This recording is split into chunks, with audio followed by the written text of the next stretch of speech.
To have you. How much read-through is there here, and what are the most important metrics that you look at when you're considering the impact on the stocks you think are most important?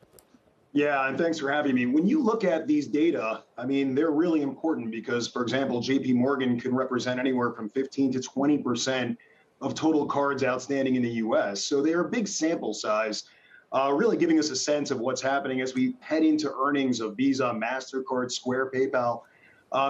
What we saw in the data was that it accelerated despite concerns out there about the Delta variant and stimulus waning. You really saw about almost 200 basis point acceleration from last quarter to this quarter, especially when we compare it versus 2019, a more normal time frame relative to the kind of odd year we saw in 2020 with tough comps. So it just showed us that credit card further accelerated.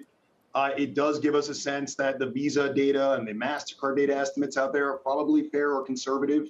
And then for Square, it sets up pretty well for their volume data points we're about to see when they report in November. And we talk about fintech a lot.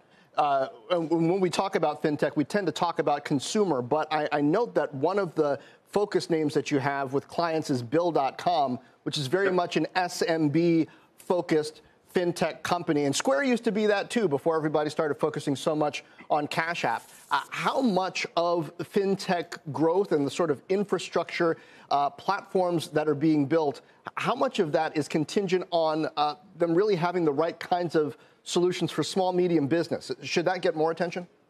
Oh, my God, that's a huge trend. I mean, from our perspective, B2B payments in general and really small business investment is enormous right now. And we're seeing still record levels of new business formation among SMBs in the United States, much higher than levels we saw pre-COVID. So there, any real software application or payments application that can apply to that has been successful.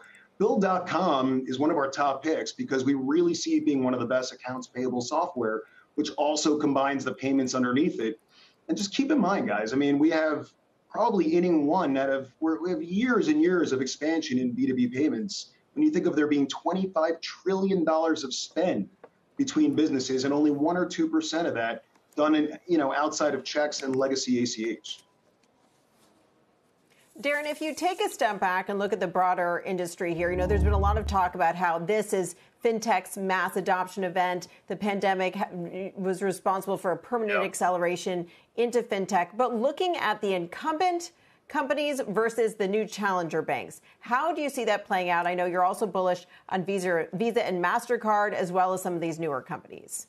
Yeah, look, we continue to see there being about a third of total app downloads of financial services apps being on the neobanks, the digital banks that we're seeing. And I know JP Morgan talked about, really moving forward internationally with a digital initiative. Even the legacy banks know that if they're going to compete, it has to be on the digital format. But a third of total downloads, up from really what was only single-digit percentages versus the banks a few years ago. And so the Chimes of the world, the Varos, and when you include Square and Venmo in those numbers, 2/3 of total downloads are actually on neobanks.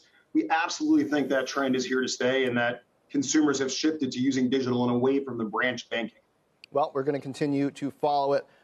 Darren Peller from Wolfe Research, thanks for being with us. All right. Thanks for having us, guys.